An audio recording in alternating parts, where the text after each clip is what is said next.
Cuando salió la ley del olvido oncológico, que fue esta ley, una de las últimas que salió, para que las personas después de 5 años en remisión puedan optar a crédito hipotecario y puedan, y yo decía, pero ¿por qué? ¿Por qué le pusimos olvido oncológico? Sí. Qué buena ley y qué mal nombre, porque cada cosa, cada palabra que comuniquemos en cáncer estamos comunicando algo.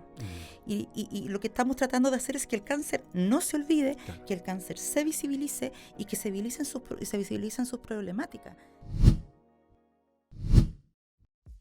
Hola, ¿qué tal? ¿Cómo están? Soy Gabriel León, comunicador científico, y les quiero dar la bienvenida a Comunica Salud, un proyecto de estratégica y postdata de la Escuela de Periodismo de la Universidad Finisterra. Y hoy, para esta conversación, nos acompaña Daniela Rojas.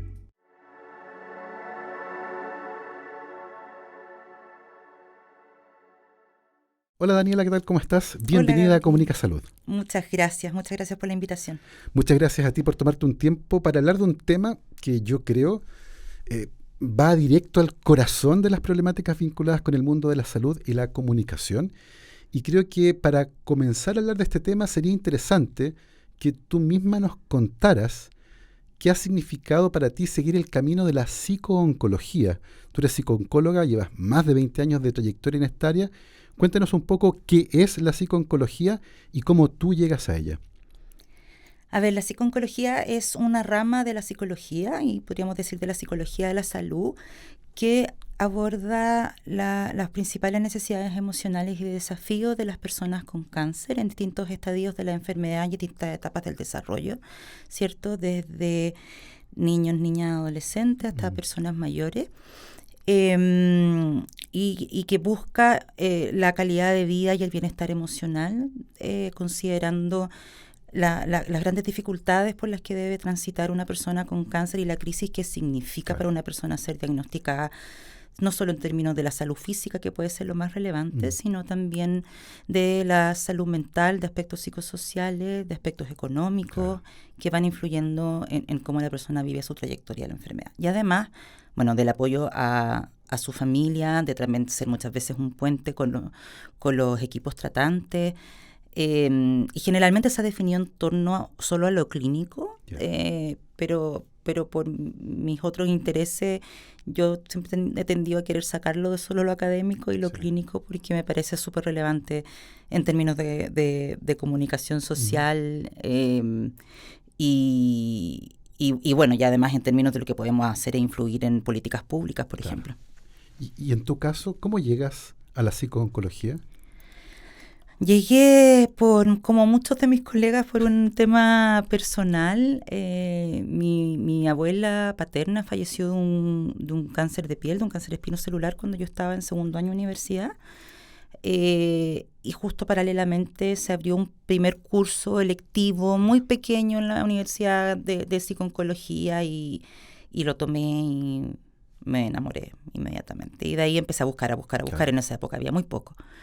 Y después tuve la oportunidad de hacer la especialización y de ir metiéndome en las pocas plazas que habían laborales, que eran casi nada. Claro, porque es un área emergente que ha cobrado cada vez mayor relevancia. Y una cosa interesante es que uno no escucha hablar de psico-Alzheimer o psico-Parkinson. Es el cáncer el que tiene algo bien especial. Tú algo vislumbraste. Es un diagnóstico que tengo la sensación que probablemente es la palabra que nadie quiere escuchar en una consulta médica, porque además automáticamente uno salta a un montón de cosas que eventualmente podrían ocurrir.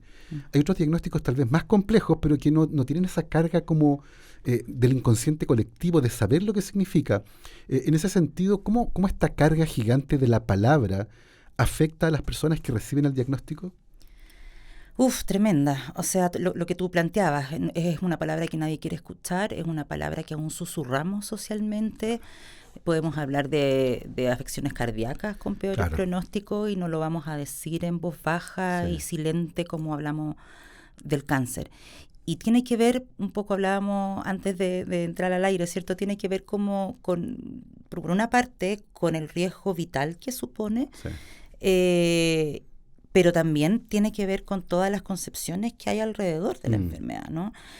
No solo se asocia a muerte, se asocia a dolores incontrolables, se asocia a una debacle económica, que vas a tener que empezar a vender tus cosas para poder hacerle frente a una enfermedad como esta, y a sufrimiento inabordable, ¿no? Entonces, si a ti te dan una enfermedad que trae todo eso consigo, que no solo además vas a sentir que vas a estar sufriendo tú, sino que vas a causar un sufrimiento en tus seres queridos, y que además tiene un tratamiento que puede ser difícil por las implicancias, por los efectos secundarios, etcétera, se configura como una enfermedad, probablemente la enfermedad que más atemoriza a la sociedad hoy día, o anda por ahí, ¿no? Sí. Entre las que más atemoriza.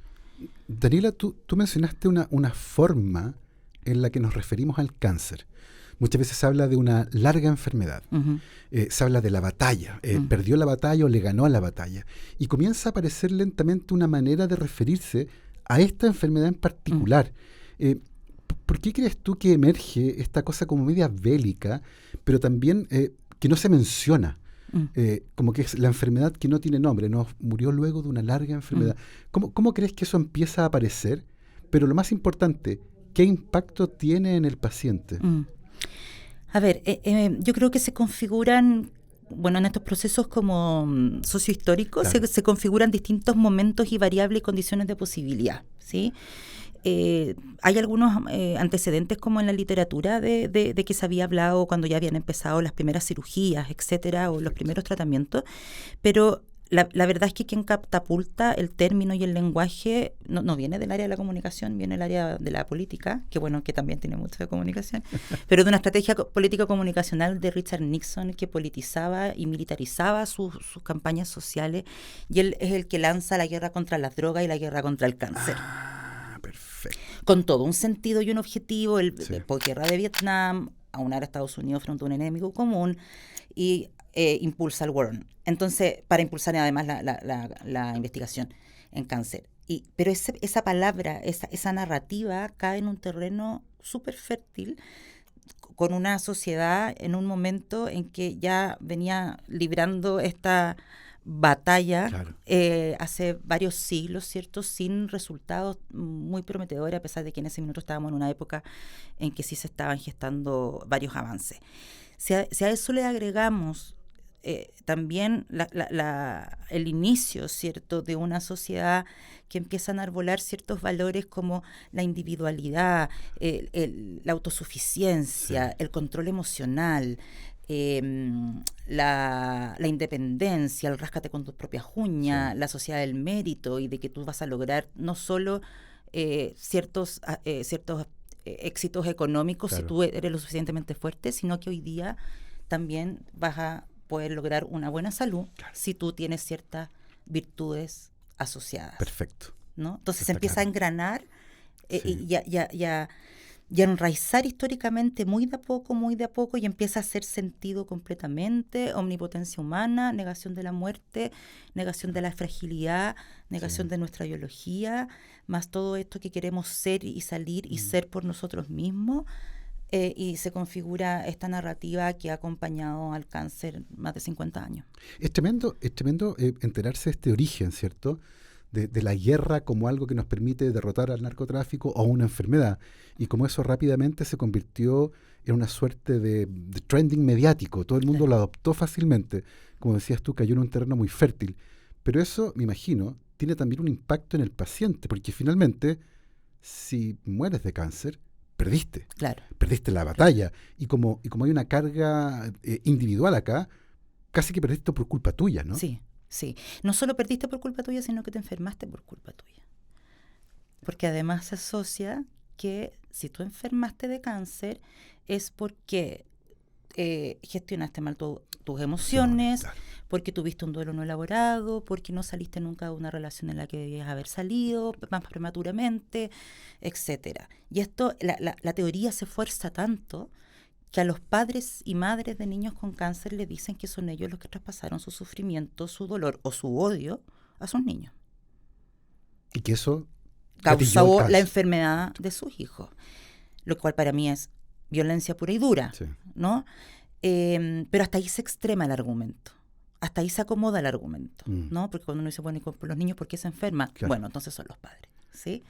Entonces, es no solo frente al diagnóstico, o sea, no solo frente al pronóstico, sino también frente al diagnóstico.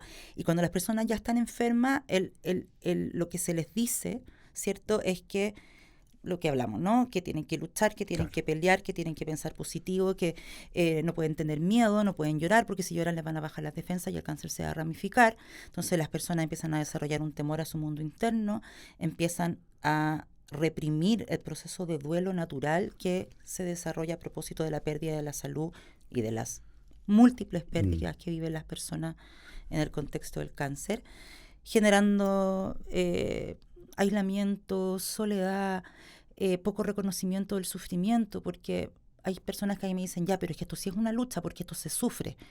Y yo siempre les digo, ¿cuánto la lucha y la narrativa de la lucha visibiliza el sufrimiento? Porque la lucha viene aparejado del no llores, no tengas miedo, tienes que pensar positivo, tienes que estar contento, tienes que hacer como si el cáncer no existiera, ¿no? Entonces, eso no nos ayuda a visibilizar el sufrimiento de los y las pacientes. Y muchas personas asumen ese discurso como tal, uno, porque es un paradigma, a pesar de que nos cueste verlo, entonces en tanto es un paradigma no lo vamos a ver. Y además porque si tú tienes una enfermedad como esta y te dicen que asumir este discurso y esta actitud es lo que te va a llevar a la cura, tú lo vas a asumir aunque no tenga nada que ver contigo. Por supuesto. Porque esa es la promesa y eso es lo complejo en términos comunicacionales y en términos éticos, de que detrás de eso, de ese discurso, está la promesa de que si tú mantienes esa actitud, te vas a curar. Claro. Lo que hace mucho más tremendo para las personas cuya enfermedad avanza, ¿no? Porque no lucharon lo suficiente o tenían conflictos irresolutos intrapsíquicos, o porque se rindieron, tiraron la esponja, se deprimieron, etcétera. Es tremendo porque el impacto que tiene en el paciente es gigantesco. Por un lado porque invisibiliza su dolor, pero por otro porque le transfiere la carga de la culpa de alguna manera. Nadie tiene la culpa, pero en este caso el único culpable es el propio paciente. Y por lo tanto lo pone en una posición súper compleja. Y tengo la sensación de que durante mucho tiempo ese lenguaje fue como el lenguaje. Y lentamente han empezado a aparecer disciplinas como la psicooncología que empiezan a decir, oye, no, hay otra forma mejor de hacer las cosas. Y eso recae fuertemente en el elemento central de esta conversación, que es la comunicación. ¿Cómo mejoramos la comunicación en esta área? Particularmente en beneficio de los pacientes, pero generando también otras consecuencias positivas. Y sin embargo, como que faltaba algo, como que nadie sabía muy bien entonces cómo abordarlo. Y una cosa interesante que aparece entonces aquí es un manual de comunicación en cáncer, que me parece que es súper interesante porque finalmente muestra una problemática para la que, por lo tanto, hay que hacer un manual porque hay desconocimiento. Cuéntanos un poco la historia de este manual. Ya, la historia de este manual viene hace muchos años, porque yo tenía muchas ganas, como yo vengo como con este tema trabajando sobre la narrativa en cáncer hace muchos años. Quería llevar esto más allá de la psicooncología, porque en realidad no es un discurso que atraviesa toda la psicooncología. Esto ha sido un trabajo largo y todavía hay muchas instituciones alrededor del mundo que se llaman la Liga contra el Cáncer o el Centro de la Lucha contra, o sea, teniendo súper buenos psicooncólogos e incluso pudiendo adherir a estas. Entonces, no es tan generalizado como quisiéramos, pero hoy día mucho más que cuando me empecé a interesar y lo que veía en ese minuto. Entonces, yo ya venía con esta idea, yo decía, tenemos que apelar a los medios de comunicación allá en nuestro norte. O sea, tenemos que... Los medios de comunicación porque es una de las dimensiones donde mayormente se expresan las ideas que tenemos respecto a las enfermedades. Los medios de comunicación las reproducen, son una imagen especular, ¿no? de lo que pasa en la sociedad, pero las mantienen también, ¿no? Entonces, Y lo presenté a muchas partes. ¿Quién lo quiere hacer conmigo? Yo no quería ni venderlo. Mi tema era que esto se masifique, claro, que se salga, reparta, claro. que lo puedan usar, que les sirva. Y pasé por muchos lugares, en algún minuto tuve reuniones con el ministerio, no vamos a decir en cuál, o sea, el Ministerio de Salud, evidentemente, sí, claro. pero ¿En qué administración? no vamos a decir la administración, hasta con la industria, mira, de todas partes. Y la Ceci Rodríguez, a quien tú entrevistaste también, me ayuda con el vínculo con el Centro de Salud Global de la Universidad del Desarrollo, donde está la Báltica Cabiese, la Liobach, que son tremendas investigadoras en muchas temáticas, pero también en cáncer. Y a ellas les gustó mucho el proyecto. Sí. Y desde ahí empezamos a trabajarlo, y se convierta en este libro, manual, que aborda los aspectos sociales y éticos de la comunicación en cáncer, con todos estos antecedentes históricos que hemos conversado, con todo este impacto en el paciente, pero también abordando la mirada desde perspectiva de género, que también se cruza, porque este es un discurso muy patriarcal, muy masculino. Sí. Las narrativas bélicas son tremendas, ¿no? Y muy adultocéntricas, además. Y se las imponemos a los niños con cáncer, ¿no? Sí. Bueno, y desde ahí aparece este libro que bueno, yo lo encuentro precioso, no sé si te pasa lo mismo con tus libros, pero no encuentro que sus libros son bellos. Y la verdad es que fue una tremenda experiencia y lo lanzamos el año pasado, y tiene, además de tener muchos capítulos escritos por antropólogos, epidemiólogos, comunicadores, etcétera, psicooncóloga, está muy en lenguaje para que lo entienda todo el mundo, y para que y muy en concreto, ¿no? Con recomendaciones muy concretas de cómo poder cambiar el cómo estamos comunicando en cáncer, porque es tal lo paradigmático que muchas veces a mí me hacen una entrevista y yo le digo, por favor, no me pongáis en el GC la lucha contra el cáncer o la guerra contra... ¿Y cómo se dice entonces? Claro. Es como, si sacamos el lenguaje bélico del cáncer... ¿Qué me queda? Como que uno no sabe qué decir. No me queda nada. Sí, fue como que te quedas mudo, te quitan, por eso te digo que está tan enraizado, ¿no? Como... Y de hecho, sobre eso mismo, Daniela, te quería preguntar, porque finalmente acá hay una suerte de lucha cultural. Hay una inercia con respecto al lenguaje que es gigantesca. Sí. O sea, llevamos décadas hablando de la lucha contra el cáncer y de la batalla perdida o ganada, qué sé yo. Y esto requiere entonces detenerlo y cambiarle la dirección, pero es como un tren sin freno. Entonces, tengo la sensación de que la cantidad de energía que hay que invertir para poder empezar a hacer las cosas de otra manera es gigante, ¿no? Sí, mucha. Mucha. De hecho, a veces mi marido me dice así como, pero déjalo ir. No puedo. Como que, basta. Así como, no importa, déjalo ir. No puedo. Y además me pasa que la gente incluso por las redes me informa, así como... Dani, acaba de salir esto. Acaba de aparecer esto. Mira cómo se abordó esto. Y me copian o por Twitter o por Instagram. Entonces, bueno, y además por esta causa que se ha vuelto casi personal, yo también estoy muy pendiente de cómo se va comunicando en los medios. Hago talleres para periodistas, para comunicadores. Entonces, estoy muy pendiente. Pero es difícil, porque además cuando tú vas como... De partida, cuando uno habla de lenguaje y de palabras, hay una resistencia en ciertos grupos de que es como un buenismo progre, de nuevamente vamos a tener que cuidar lo que decimos y ya no se puede decir nada. ¿Cachai? Entonces es como, ya no podemos ocupar palabras violentas y ahora tenemos que hablar el cáncer súper bonito. Y no es eso. Claro, que ese es el punto. Yo creo que no se está entendiendo lo que significa el lenguaje bélico en el cáncer. Sí. Entonces hay que explicar primero muy bien eso, y ya algunos ahí no quieren, como hay una resistencia, ¿no? Sí. Acá yo creo que en Chile está cada vez, la gente está más sensibilizada y está más consciente. Los pacientes, sobre todo, están en las asociaciones de pacientes, están mucho más conscientes también de eso. Pero no sé, pues me entrevistaron para un medio ecuatoriano hace un mes y medio. Y me puse a ver los comentarios, cosa que uno no debiera hacer en la vida por salud mental nunca, pero lo hice. Y me puse a ver los comentarios y había gente, pero así como enojada, ¿no?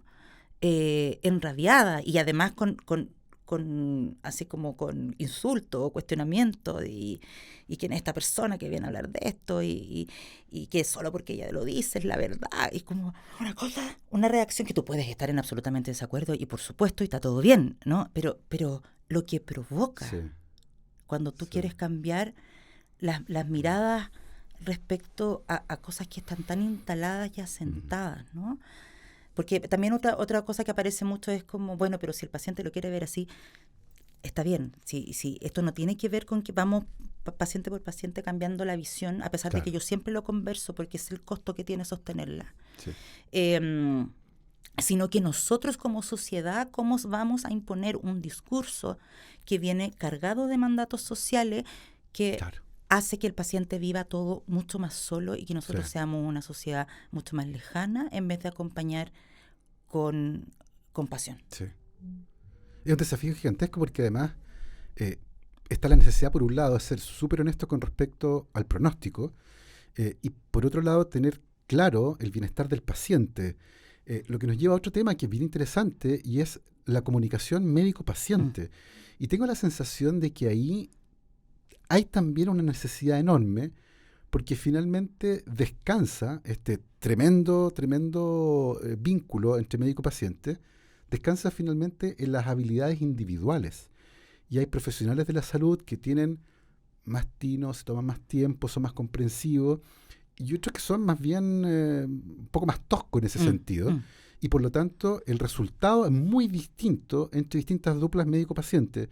¿Cómo ves esa relación en particular con respecto al cáncer y cómo fluye la comunicación entre ellos? Sí, eso es súper complejo. El gran grito de demanda de hace ya un par de décadas es la deshumanización en salud y que tiene que tiene que ver con muchas cosas, pero uno de los aspectos que tiene que ver es con el trato, ¿no?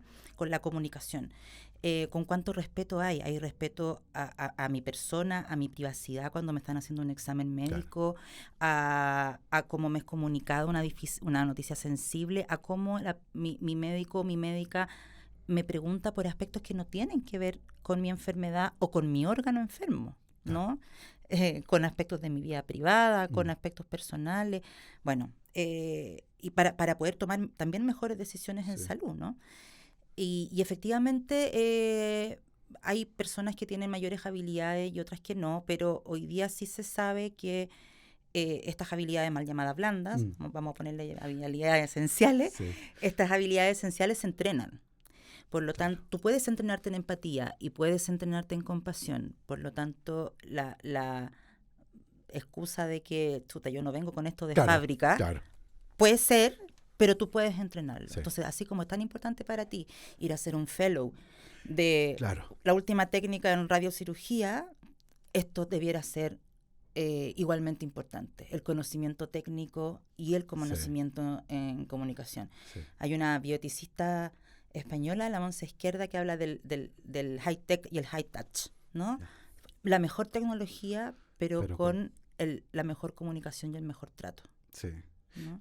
Uno puede distinguir en esta conversación como dos desafíos súper importantes, desde el mundo de las comunicaciones profesionales, por ejemplo, el mundo del periodismo, si uno quiere, y desde el mundo de la salud.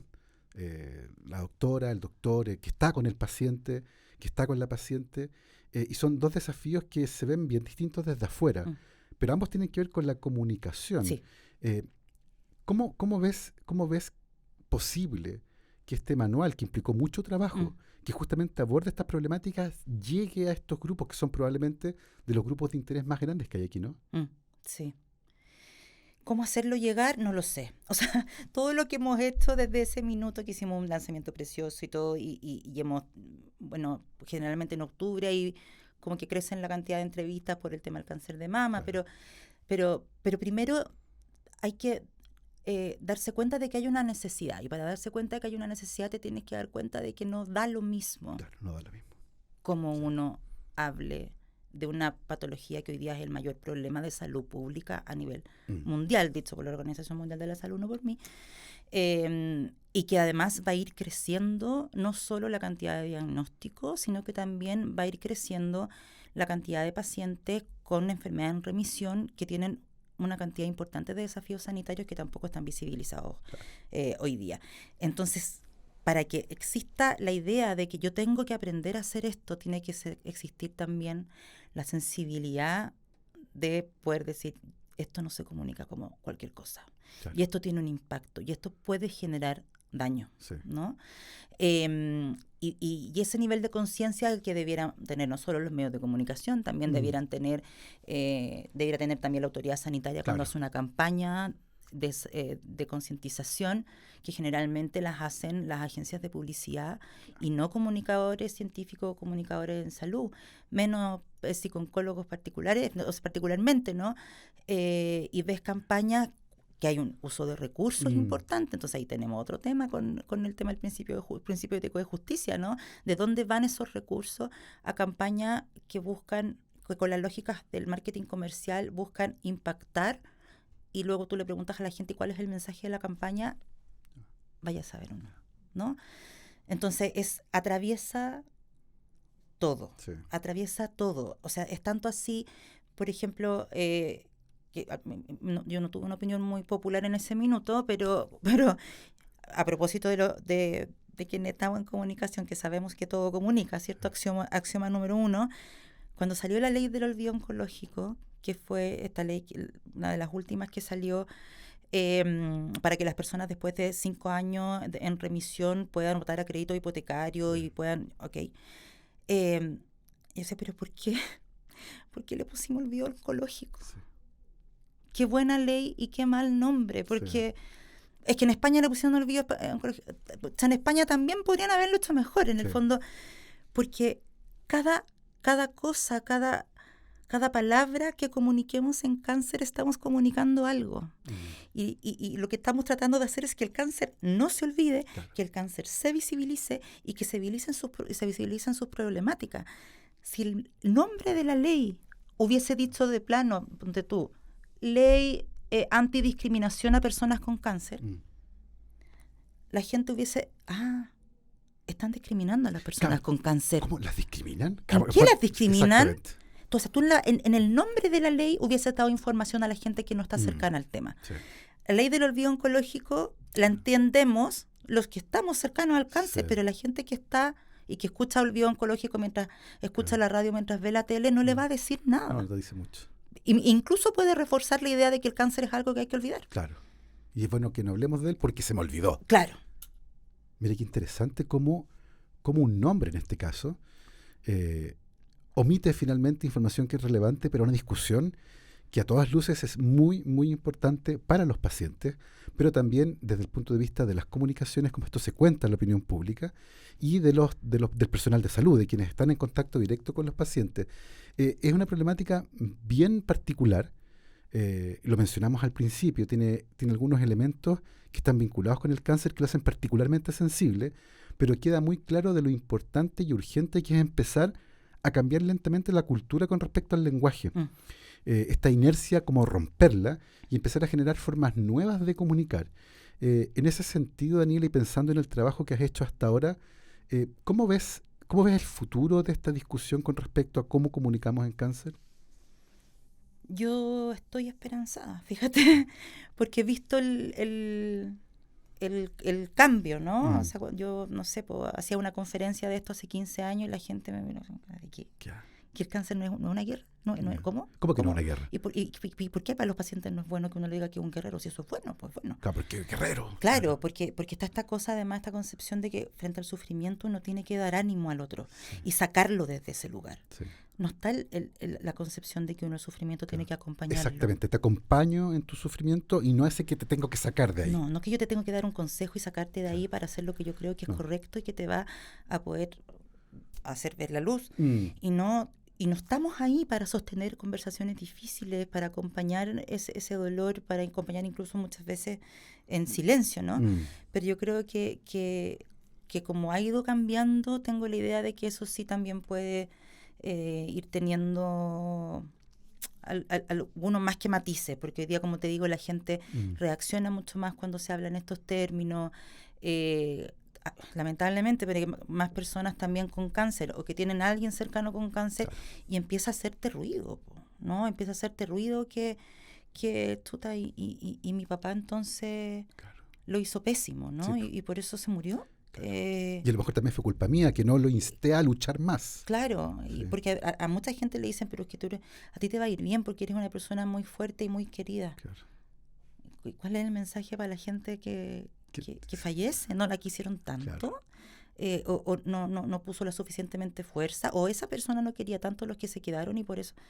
Sí. Y además ahí hay otro tema que tapa mucho más, pero porque hay gente que dice, no, pero es que se dejó morir, claro. Y el rechazo de tratamiento, que puede ser muy confundente para muchas personas, ¿cierto? Porque hay gente que cree que es una práctica de eutanasia, que no sé qué. El rechazo de los tratamientos, el decir, yo no quiero esta última línea de quimioterapia y me quiero ir a mi casa, sí, a morir en paz. Ese rechazo de tratamiento es un derecho. Sí. Y que está en la legislación chilena hace mucho tiempo, además. No es algo nuevo. No es algo nuevo. Entonces, cada persona que opte por una muerte en paz, ¿cierto? Y no querer una venida de tratamiento, va a ser catalogado de la misma manera. Claro. Y muchas veces nos pasa a los psicólogos que nos dicen, anda a ver a este paciente porque ya no se quiere tratar más. Entonces, yo puedo, obviamente, ir a ver cómo está, cómo lo está llevando, quién lo está llevando a eso. Pero tu misión no es convencerlo. Pero no es convencerlo. Claro. Sí. Al contrario, probablemente me va a tocar validar el cómo él o ella está decidiendo en pos de sus valores y de lo que considera la vida buena para poder determinar lo que es para él una buena muerte. Sí. ¿No? Yo creo que esa idea es muy bonita para cerrar. Entender la vida como algo bueno que merece tener un final digno como yo además lo quise. Y no sentirse obligado por nadie a hacer todo lo necesario por ganar una batalla que nunca fue una batalla. Y yo creo que esa idea es muy bonita. Daniela, te queremos dar las gracias por habernos acompañado hoy. No, gracias a ti, se me hizo muy corto. Sí, la verdad es que es una conversación súper interesante y para quienes quieran profundizarla y tal vez compartirla, esta conversación estará disponible en Spotify y en YouTube, en las cuentas que pueden ver aquí abajo. Y por supuesto, nos despedimos dándoles las gracias por escucharnos en Comunica Salud. Comunica Salud, un podcast de Estratégica y Postdata.